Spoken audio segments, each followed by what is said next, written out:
All right. Hello, Cathy. Welcome to the Bloom and Grow Show. Of course, it's always wonderful to have you on here.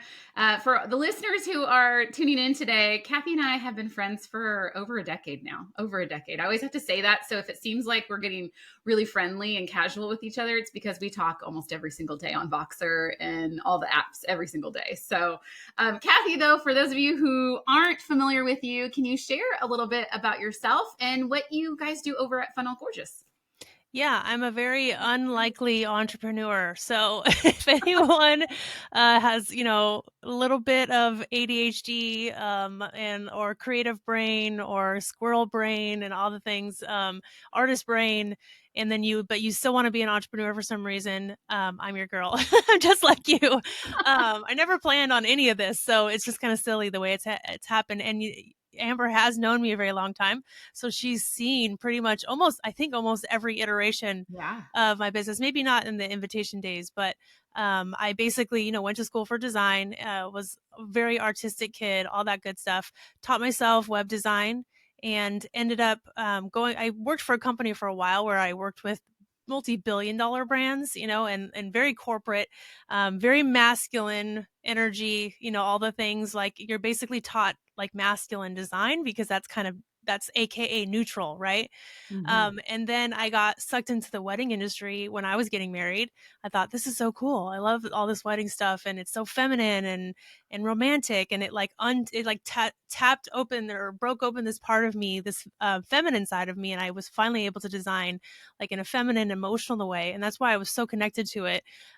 So I actually quit my job and started my own business. Actually, I started my business before quitting my job, to be fair.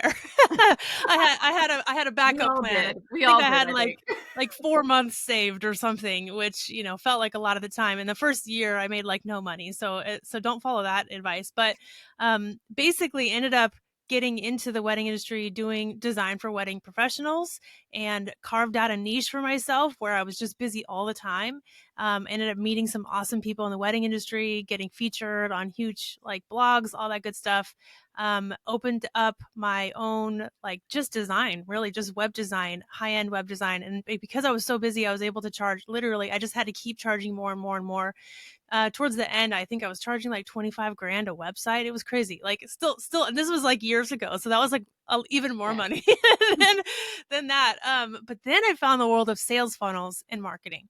Sales funnels and marketing are so crazy awesome, and I just like fell down a rabbit hole of amazingness because it taps into all of the things. It taps into people's emotions and logic, and romance, and it's like a story. It's like watching a movie, right? And just connecting with people and helping people and serving people. And so that's when I met Julie Chanel, and she and I created Funnel Gorgeous together. It was a course at first, then it turned into this like multi-million-dollar business where we build sales funnels. We teach people how to build sales funnels, and then we put on a software side. So then we went into the world of software and tech. So we have half training of courses and half, just doing software, helping people basically build out the funnels, teaching the software where it lives on, membership site, all that good stuff. So I'm basically a teacher. My kids still ask me like, what the heck do you do? I'm basically a teacher for the most part, marketer most of the time. But as far as our multi-million-dollar business is concerned, I'm on the creative side, outward marketing, getting people into our world. And then Julie on the other half of it is like really taking care of people, teaching, and making sure everyone's really happy with what we do, and building out our community. Man, like Yeah. that was an amazing journey you just took us on, I have to say. Like, No, it's like you kind wrapped of like up too yeah. much of a journey, but just in No. case anyone thinks that, things are an overnight success, it's definitely not that. It was Right. not that way with me. No, and your software FG funnels, I'm a proud user of, so I always like to say that to all our audience listeners. So in the show notes, if you guys want to go check that out, I've been using it since almost its inception, I guess. When Yeah. when was it officially 2020. debuted? Yeah, the end of 2020 is Okay, when yeah, we opened it. Yeah, yeah, like I made the switch. November-ish. How many users now use the platform? I don't know the exact number, but over 2,000, maybe Over like 2,000. 2,100, 2,200 ish. I have it. It's Yeah. been growing. So pretty fast recently, so I'm not sure exactly. Yes. Which is So still like small relatively in the software world, but it's a lot of people. So it is. It's yeah, a lot of people, and you guys have a huge community. Like before even this, you debuted the software side. I mean, you had built up this huge community of marketers with heart, right? That's yeah, the name of the yeah, community, and through all of your courses and your trainings and your programs and your events. So what we're going to talk here, I actually brought you on the show because I want to talk about retreats and events, but yeah, I thought it was really important for you guys to understand Cathy, like the huge background she comes from and all your experience because what I love to say about you, Cathy, is, and I'm just going to brag on you because I can't betray her. And they have to listen right now to the episode. Is that Cathy, like you come to the table not just with like the design chops, but you have like the heart and passion behind like you want to do things and sell things with integrity and really provide solutions to people. And you're a brilliant like copywriter and like genius. Like you guys, she's the friend that I go to when I'm really stuck on something, when I'm like, Cathy, I can't make sense of this. And then you just like spew out these things and I'm like, oh, I need to write all that down. Pause, let me like record here everything that you're saying and write it down because and it's then I'm going to go like, on I my don't know what I just phone. said. I'm sorry, it's gone. I know. Every time you're like, I don't remember what I just said. I'm like, oh, I forgot to record that. So yes. Yeah. Well, now remind me, when you and Julie first were connected before you guys became partners and kind of built the empire today, you found her by way of an event. When she said you were Yeah. attending an event in Florida, right? Yeah, but not in the way that you would think, right? You Yes. would think that I went to an event and it was so awesome and I met so many amazing people, right? And the content was great and it was exactly what I bought. No, literally the opposite of all those things. It was terrible. Actually, the event was like the guest speakers were okay. The actual person putting it on was not okay. It was not what I thought it was. I was desperate in my hotel room after, I don't know, day 2 or 3 after I had flown across the United States with little kids, like Yeah. left little kids behind, right? It was a big deal for me. And I was in my hotel room going, what on earth? I came here to learn sales funnels. I know. Is it possible for me to have been dumber by going to this event? Like, did I lose? Like, I actually am more confused than I was when I came, right? And so I was so frustrated. I actually went into a Facebook group. It was a mom, like a business mom's Facebook group. And I said, who the heck knows sales funnels? I'm at an event trying to learn sales funnels and I'm more confused when I started. And then Julie got tagged in the post and that's how I met her. But it was so technically I met her online during a very terrible event. But if I wouldn't have gone to said terrible event, I wouldn't have met her, right? So it's like it's one of those weird like Yeah. life circumstance things where like even a bad event, something good came Yeah. of it, right? Because like, yeah, if I hadn't been basically crying in my room that night, I wouldn't have met her. So it's kind of It funny how all that works happened. out. It all worked Yeah, out. So walk me forward now, or actually I want to walk back because, I've known you a while. And even before you were Funnel Gorgeous or part of Funnel Gorgeous, you had your brand Love Inspired. right. And in that brand, you started hosting retreats for your community as well. So can you tell us a little bit about what those retreat experiences look like? Yeah, so the way that brand sort of came about was Love Inspired was my web design like brand, right? Where I would design for wedding professionals. But then I would go to events and then I would want to meet other designers, just to kind of get out there and meet people and talk shop, right? Because my real life friends don't care, Yeah. right? Care or no or whatever. So I was hanging out with graphic designers and they were seeing how much I was charging and they were like, "How the heck did you do this?" And so I started like just like in small groups just talking going, oh, I did this, and then I would notice more and more people kind of coming over and asking me questions, and it's kind of weird, and I was like, wow, I guess people really don't know this stuff. So I started teaching it to other designers. So Love Inspired was, like I said, a website business, design business. But then I started this teaching side, which is actually kind of around the time when you had inspired and I came and spoke and all that stuff was right. I think Yeah. that was right around the time that I launched my first course. But when I went over to this teaching side, I realized there was a lot that people didn't know or weren't learning because no one was talking about it because they were all competitors, right? So it's Yeah. like no one wants to give away their secrets Right. and that whole thing. So that was the kickoff of my teaching side of my business. but again, we still wanted that connection with each other. And so I started like Inspired Pro. I started, that was the course, and people wanted to hang out still, and talk all these things and be real with each other. And so I thought, well, having like a small in-person event for people who have taken my course would be awesome, because we are all friends at that point. We all want to talk to each other and hang out. And so, yeah, my first event was small. I had been going to yours, so it's like I knew like what they could be, but like I didn't have that budget.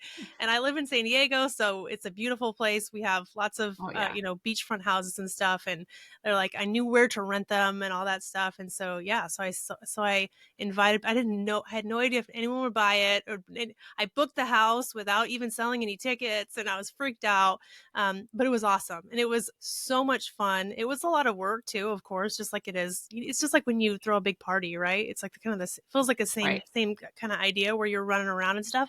But I loved it so much, and honestly, like I wish I could do them every day. Like it's like one of my favorite things that I've ever done in my business. So. I think that's why I wanted to have you here on the shows, because you have been such an enthusiastic supporter of events. Like, you love attending them. You and I have been roommates at dozens of events over the years, and then you've come and spoken at my events too. And then likewise, I've gone over to your events when you were hosting it. And so it's Yeah. like a track, like, I think is what happens there. I wish we could do more of them. Like I wish they were a bigger part of our business, to be honest, but it's just one of those things. But you and I have been to every type of event there possibly is, good, bad, ugly, all the things, right?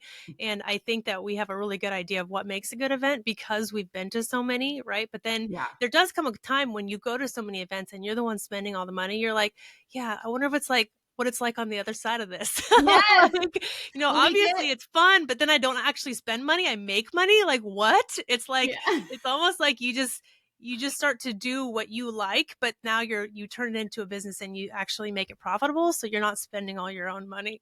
Yeah. Right. Well, and I think too, what happens is after you attend so many, like we have, we start to like find preferences, like of things that we know are like a good value or a good experience, or because there's some experiences that you and I have gone to where we dropped a load of cash to go there, but the trade-off was in different ways. Like you and I actually, we went all the way to Australia. That was back in 2019, I think it was Yeah. before. 2019, I think. Yeah, 2019. We went to Australia, both of our first times going to that amazing country. And we traveled all that way to learn how to do a specific type of program that we both implemented in our business, like a membership with like physical items, something that I'm still do today within the inner circle. But that was such a great experience. Like to me, the value exchange. Do you agree? Like, was that a Yeah, great, that was yeah, great. yeah, like the way that it was delivered, the experience, like what we got out of it was so good. And there's other times where we've gone to something where we stayed at like the nicest hotels, the nicest, like, I in fact, even when I was at on a trip with my husband last week, we were at the Boca Raton in Florida. And I was like, oh man, like this feels just like one of those events, one of those conferences that Yeah. I'm like, this is just like the ones that Cathy and I go to, you know? Yeah. But you can drop a load of cash, but maybe not get the same return on what you're seeking at that time. And I think it's because we're at different levels of experience now in our businesses too. I think Right. back to when we were new business owners, we were seeking out different types of information, different types of networking, whatever, versus like who we are today. Yeah. And I think the last time we went to that bigger event, I think well, at least I knew that it was just dumping cash. I think I knew that I wasn't really going to get much out of it, but I was surprised at some of the mistakes that they made for being as big as they were. We were talking about it. We're going, what is going on here? Who's running Yeah. the shanty? But there was also things that were great, right? And we got a lot of Mm-hmm. ideas Yeah. because basically the event was in the South and it was Southern, and then we ended up doing an event in the same city. I'm like trying not to say anything No, because it's since okay. we're like saying anyway. Um, so we ended up doing an event in the same city. So you and I were getting information like for Yeah. the event we were going to do. But again, I think it was because it was a big expense. But at that point, it was like it was really more about the experience. I think for us Yeah. and just learning what we could learn, and also like going, okay, that's what we don't want. We want to make sure that people are fed or whatever, like whatever the problem is are. So it's really interesting that kind of that give and take, but I do think like events are amazing. And I can say events have definitely changed the game for our community, and they always have, and they always will. And it's like, it's something that we will always have in some way, shape, or form. I mean, we've done only virtual events. We've done all different kinds. We've done big, Yeah. small, virtual and in person.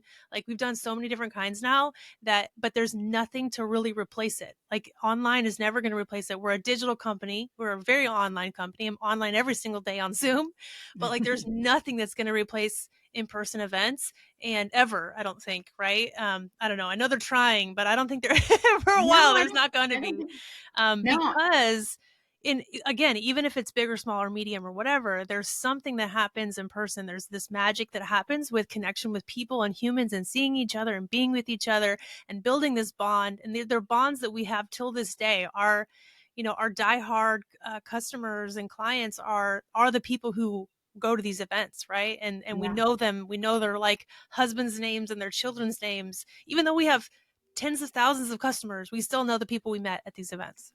It's so good. It's so good. I've had the privilege of working with you and Julie on your Marketer's Heart event. So Mm-hmm. the first one we did in Orlando, so at Disney World. You guys went straight to the top, by the way. Like, and you know that you had already hosted retreats successfully for Love Inspired and through those businesses, but I always think about like your first big event out the gate. You guys went already. We're going all the way to Disney World, and it was fantastic. It was so neat. Let's Yeah, talk about that. that I would consider a conference. That's a Like, that's conference. like Yes. definitely like went out of retreat zone Yes, into it did. conference zone, like all the things. Yeah, the budget on that was pretty insane. Yes, it was. But it also was the first time, like you said, of bringing your community, hundreds of your Mhm. customers and your biggest fans. And when I say fans, it's not like they're fangirling. They fangirl over you and Julie, absolutely, or fanboy, whatever you want to say. But they're just fans of your mission and the heart of your company, and really that space that you guys created, and the experiences that we did at that event was to almost celebrate that and everybody coming together. Yeah, totally. I think it's a resonance, right? I think it's really about people resonating with who you are, and this is why really authenticity is really important. And I know people say that and they're like, "What but what does that really mean?" And I think there's something about, or I've always been pleasantly surprised when people meet me in person. They're like, "You're just the way you are online." Like, you're like, I kind of know what I was expecting, but you're exactly what I thought you were, or I felt like I already know you, or we just like start talking like we're just friends. Like, that to me is the ultimate, like, okay, I'm doing a good job, because I want to be who I don't want to be fake, and I want to attract. I can't even imagine how stressful it would be to do an event if people knew you for someone who you weren't, right? Like, can you Hmm. imagine like actually having to play that part or be that person, or be attracting people that don't really like you, I mean, because they don't Yeah. know who you are, right? So to have people come up to me and say, "Oh my gosh, like, you're just like you are," and I am like, "Yeah, I don't know how to be anyone else, I guess." but Yeah. but also that you like me anyway, right? Like, I show up with all the flaws, not perfect, don't have makeup on all the time, like, no one looks as good as Amber Housley all the time, No, okay? stop. But people still like you, and they love, and just love you for who you are. And so there's something really cool in that, and people resonating with just you exactly the way you are, but also like hearing that in person, like, "Oh my gosh, you're Mhm. exactly who you are, and that's who I love, and that's who I want to like support. Like, I want to be a part of this company, and there's like an identity in that, right? Like, I do build gorgeous funnels. Like, that's what it says like on a lot of our shirts. I build gorgeous funnels. And so like, I build them too, because I care about them, because I care about my customers, because I want to be in integrity, because I want to be a great marketer that helps people, right? Like, there's just this resonance with like the mission, and then also they're like the coolest people ever, because they're Yes. because they're like Yes. your best friends. They're like exactly people who like what you like. So it's this Yeah. community of people that you just love. It's really great. Yes. Oh, and I think too, when I think of the Marketer's Heart Conference and those two events, really the quality level of what you guys were trying to create at these events was very like it showed through everything and through the experience. And I want to know if you could share with everyone, like, what do you think was like kind of your top we could say like non-negotiables when it came to creating the conference? We're going to talk about a retreat experience you guys did recently, but when we're talking about the conference, what do you think was your things that were your top priorities for you and Julie? It's a super interesting question because I do have a business partner and we had different things. Like you know this, and we actually had a conversation about this before we got started. You were like, "What are your non-negotiables? What are Julie's non-negotiables?" And which is interesting. And but I also think that's what makes us a good partnership is that we're not the same. We see two Mm-hmm. different sides of it.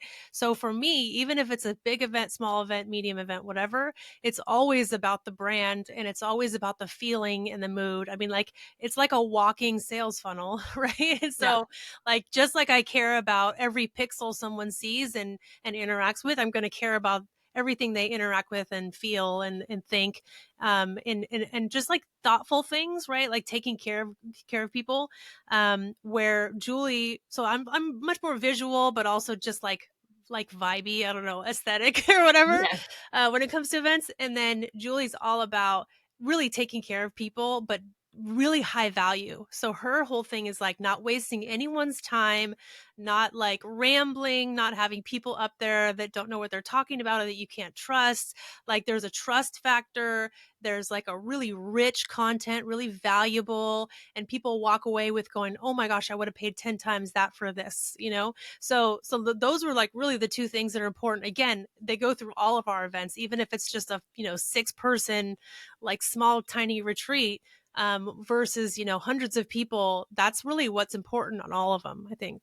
absolutely. And as you were sharing on all of that, I felt like I was getting visual flashbacks in my head of some of the examples that I saw some of that come to life at those conferences. In fact, I think I actually had my Facebook memories for this week. We were in New Orleans about a Right. year ago. We were Yeah. headed that way, right? Yeah. I know exactly. So And I much has saw, happened in a year, but I know, it I was was like, like, wow, that was that feels really like a that year? was like 3 or 4 years ago I now. know it does kind of feel like a long time ago, but it was beautiful. It was It great. was, it was. I mean, I was, and mostly I was remembering the stage and the florals and you guys, like just everything. And I'm curious now, as you've taken a break from the Marketer's Heart event, and now you just introduced a new style of event for your audience. Can you share a little bit about what that looked like? It's new, but like not really new. We kind of took a break from it also. like, Yeah. so let's see, we had done two, I believe, before. So this was the third one. I feel like I'm missing, I feel like maybe it's fourth, but I think it was the third one. So it was just called the FG retreat. We didn't have any, it was just kind of happened because people wanted to get together with us and meet us. And this was really before we were doing events. And both Julie and I are huge Disney World fans. So like one of the biggest. Yeah. and so we really wanted to like just meet up with people in Florida, have this a fun event where it's like kind of play, work and play. But also there's a really cool thing about Disney and the way it acts as a business, but the way that it interacts, like there's so much to learn, I guess, from the Disney company as far as the parks are concerned. Let's like we don't need to talk about the movies, but as far as the parks are concerned, the way the experience, what they pay attention to, the value, all the things we kind of care about, the authenticity, all those things, the vision, like how they carry through that vision through so many little details. It's such a great business experience. So basically, we started the first one, I believe. I don't know if it was 20. I think it was 2019.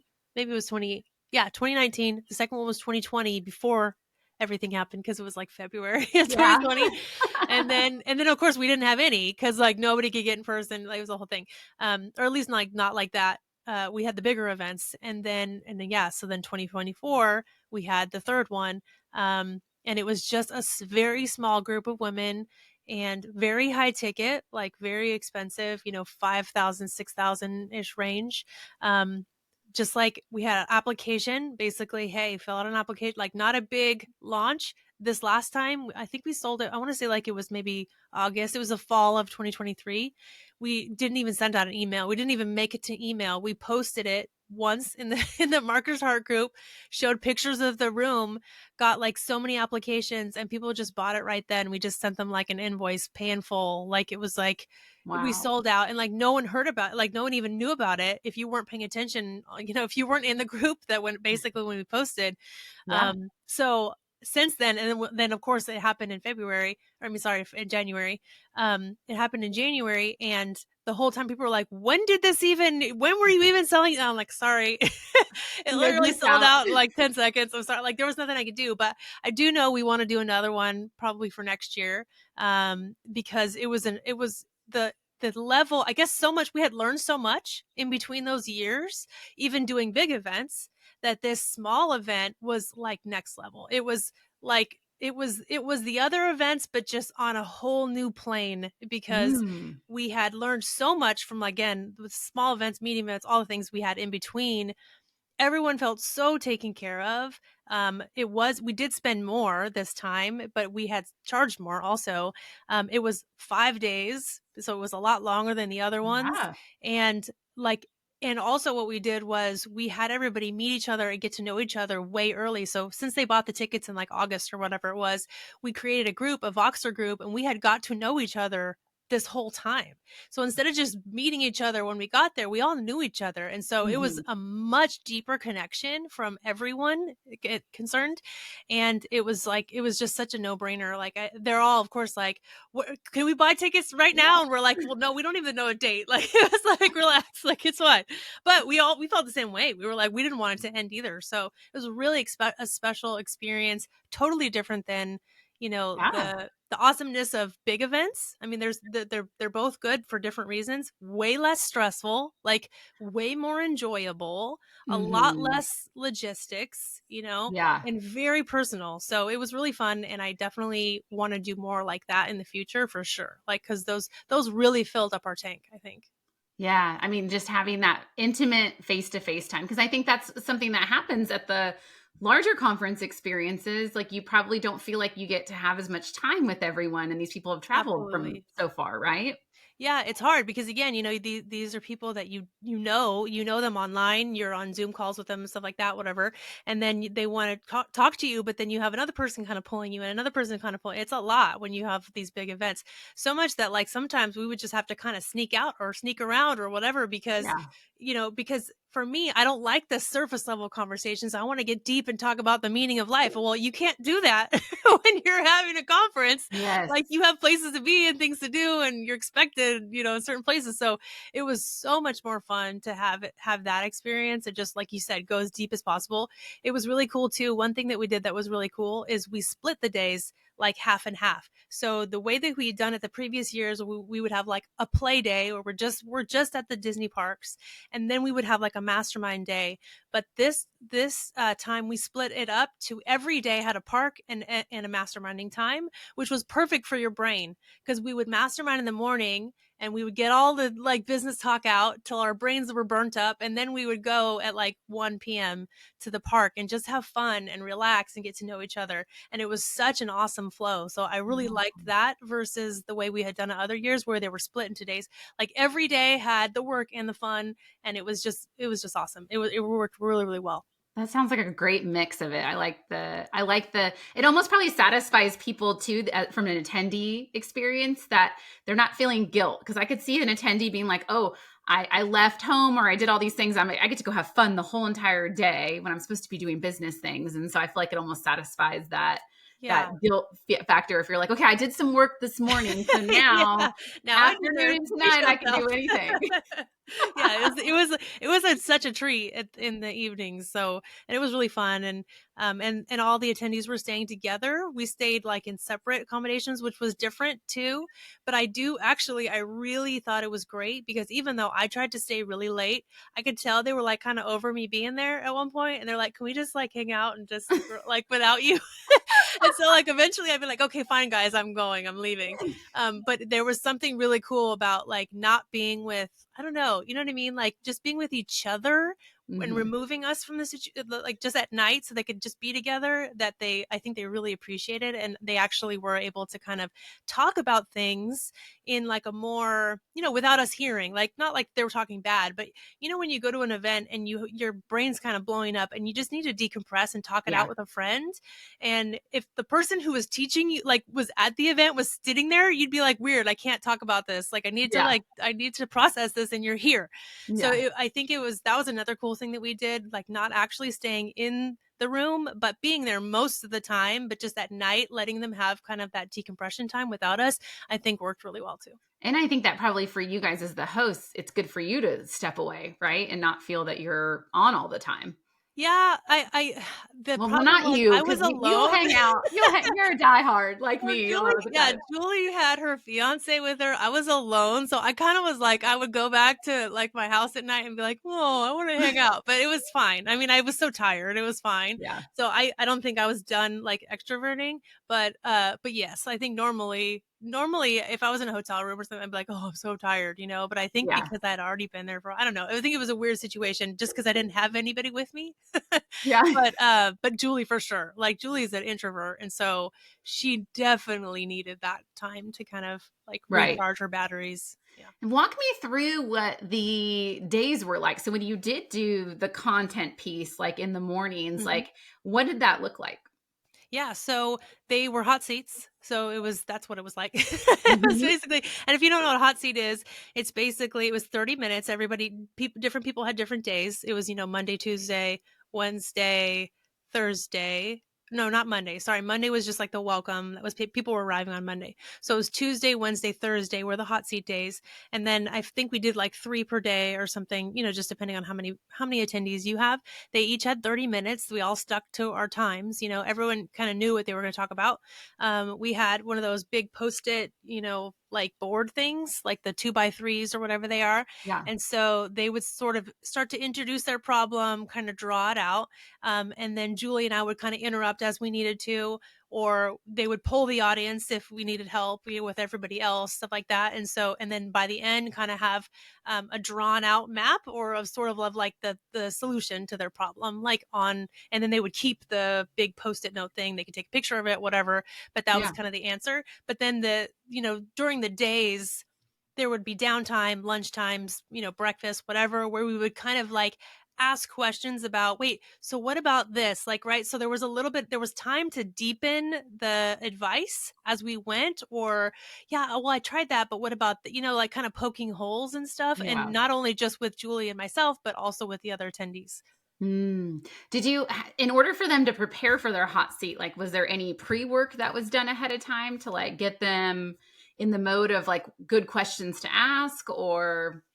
I don't think so, but maybe that's because we had been talking for so much before. Mhm. Like everyone knew basically everybody's businesses at that point. I think we all had so like if you didn't have that, then yes, I think you would have needed it. But because we had such a rapport going in, I don't think we needed it as much. So there wasn't anything really for them to prepare, which was kind of nice, right? It was Yeah. like there was a packing list of like, here's what we suggest to wear to something that could be rainy one day and hot the next day and cold or whatever, right? Yeah.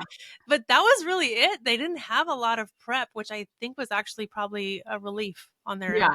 That made it a little bit easier. Yeah. Now, one more thing here I want to ask about because I know it's important to you. Let's talk about swag Yeah. and details and things that can happen along the way. So I remember from this retreat specifically, didn't something get stuck somewhere before Yes. it got, yes. Yeah, yeah. So I think this was the worst swag luck I've ever had of all the events, which is Oh, weird, but it's logistically, it's a lot to think about. So I think the hardest logistics are in bigger events where you have a lot of boxes coming. oh yeah. And if you're having an event somewhere else, this is a whole thing. Like it's a whole You're logistical you're thing. taking me So back to the memories of me in New Orleans with yeah, all, so yeah, yeah, me so and we my had team members unpacking them all. Right. So the first big event we had was we actually had one event in New York, which it Oh was yeah. it was not the conference version. It was kind of it was 100 It's like a, people ish. Yeah. yeah. And then we had it online, so we didn't have to worry. Well, we did swag, but we just shipped it out to people. I think they got like a box. Um and then yeah, so and then in Florida, I had the house. I have the second vacation house in Florida, so I was able to ship things to my house ahead of time. I was there early too, so know that you have to have like a tolerance of a couple weeks you really for Yeah. shipping because you just kind of never know. I mean, if with Amazon and stuff, they're pretty good about that, but other things, most other companies you're going to get it from where you're going to get a good price, especially if it's like like those pins and stuff that were coming from like China or whatever. Oh my gosh, like Yeah. we had no idea when those No are going to idea. show up, right? So it's like they could just literally show. So I learned a lot about logistics during that time, about pausing things, because UPS you can pause stuff, FedEx you can pause stuff, the post office you kind of can, but they can also kind of lose it. Like I've learned a lot of things about logistics with swag. And then just like physically, how are we going to get these 800 boxes over to the venue? I mean, there's so many little things, but so funny enough that the most drama was with this small event when we just had like 10 pieces of swag per person, because my window was very short. It was Florida, so that was helpful. I could ship it to my house, but my window was kind of short, and I wasn't sure where I should ship things. And so basically I thought, okay, well, I wanted to get most of it done because I wanted to make sure it was going to arrive on time. So there was a few things that I ordered to the California house that I was just going to travel with. But what I Yeah. didn't realize is one of the things I ordered was chargers, like mobile chargers, like for your phone. Oh, yeah. I didn't know that those were drama. Like, Oh, because they're lithium batteries, yes, right? so they're lithium batteries, and Oh, then weird stuff's been going on with them recently, like on airplanes, right? Like you've heard a yeah. couple stories about things happening and them igniting on a plane, like all these things. So I get them. The box says, I don't even know how, like, if anyone cares about this. Maybe just don't order mobile chargers. But the box, I'll just tell you in like a couple seconds, because it was a lot of drama. The box, actually, there was two different drama things. This one, the box said cargo only, not for passenger area, which Oh, normally you're supposed to put them with you in the past. So if you go to check in at the TSA, they will tell you, take it out yeah. of your luggage. You need to carry it on with you. But Right. this box was saying the opposite, this like label on this box. So I got all confused and I was like, wait a minute, am I supposed to put it in my check bag? When I check into TSA, they're going to tell me to take it with me. And then I'm like, I'm flying on this plane with my kids. Should I not have, you know, 14 lithium batteries sitting next to each other going on this airplane? Like, right? There was like a whole thing. I was Yeah. like, I don't want to put us in danger. So then I was like, okay, I'm just going to ship them and not worry about it. Yeah. So we take it to the post office, which was our first mistake. We shouldn't have gone to the post office. Take it to the post office and we're like, here's what it says. You guys, is this cool? And they're like, it's fine. Sure. They get to their thing. They basically had the same problem where they were like, is it supposed to go this or that or Yeah. whatever?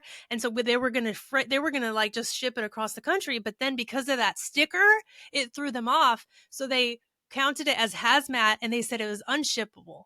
And so Oh, I God. was already in Florida at this point, and they're like, and then it was just stuck somewhere in in a dark dungeon of the post office for weeks, and we couldn't find it. So that happened. But then on top of that, then Disney came in, right? So I was trying to print shirts with Disney logos on them. Normally, obviously, I wouldn't do that because I'm not selling them. But like Disney has this whole thing where you can have Disney and like, when you for yourself, for like Yeah. your event, when you're with your family, you can print the Disney logo. They let it go. So I had done samples. I had I had samples in hand, all the things. But when I went to order them in bulk, they're like, nope, not happening. And so it basically canceled out all of the orders that were supposed to arrive on that very like tight window of a Oh, week. I couldn't get them in a week anymore.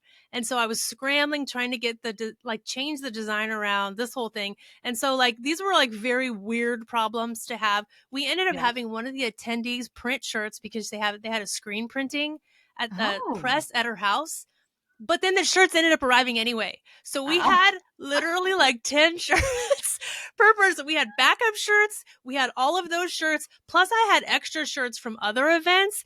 And then it was like they had more shirts than they knew what to do with. So that's what ended up happening. But so these were very specific weird things. But I guess the learning moment is that no, I guess just know the shipping stuff, right? Basically, just don't order chargers, number one, because there's just no way Yeah. that would have fixed Yeah. itself. And then know about copyright issues when you're doing art for swag. I think again, those were two very weird things that had never happened to me before, but Yeah. in case I can save someone from ever doing those things, Yeah. then yeah. And also Well, just know your shipping times, know the difference between UPS, FedEx, the post office, what their like capabilities are. Those are some things you want to think about. yeah. And I think too is like when I think back to all of the things you just shared and then other things that we've ordered for the events that I worked on with you or my own events is like you just have to have like a different type of attitude when it comes to these things. Like you will always have the best intentions and the best vision, but things will not go according to plan sometimes. And you have to be like, just kind of like, we're going to figure this out or we're going to find a backup. And this is just part of the game that things can come up, little Yeah, it's roadblocks. and so in that same thing, I can say what I did learn was because the chargers didn't arrive, and those were like the big item kind of that I was so excited about because it would have made sense in the parks, right? Like, oh, your Yeah. phone's dying, take out our mobile charger, right? What I ended up switching it out with was a little like wine tumbler that ended up Oh, being their glasses for out the entire trip. And then but I knew they were all the same, and then we'd get them mixed up. So I hand painted on their names like in calligraphy, and so the whole time we ended up using those like yeah. like at nighttime or lunches or whatever, and it was so easy. They could see their name on it. It was personalized, which I wasn't planning on doing obviously for the chargers, right? Yeah. So it ended up what we switched it out with was more fun, more usable, like more picture friendly. They got pictures with it, so it was a blessing in disguise, I guess. Yeah. you know, Yes. but again, like yeah, you learn what you learn. But I think even if you just have to roll with it. Again, we Yeah. lost money on that because now I have $300 worth of chargers. I have no idea what I did finally get them. By the way, I had to pick them up. But yeah, like I'm sure we'll figure something out with it, but it had to be okay. I Yeah. had to just wash my hands of the money, Yeah. the whole thing, whatever. It was fine. They ended up being happy. It all worked out in the end. Yeah. Oh, good. Well, I mean, maybe they can be used for a future retreat, right? Yeah, You already I have don't know how I'm people that gonna are get it interested. anywhere. Maybe it's gonna have to be maybe have to be a San Diego in-person event or something that I pass them out in. Who knows? Yes, Or else I exactly. just got mobile chargers for me and my family and my kids for like the rest of our lives. Like it's fine. Yeah.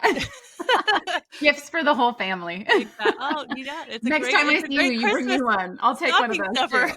too. Well, as we wrap up, I'd love to know where should we point everyone who's listening today that wants to learn more about your community, about maybe future retreats and events you guys have going on.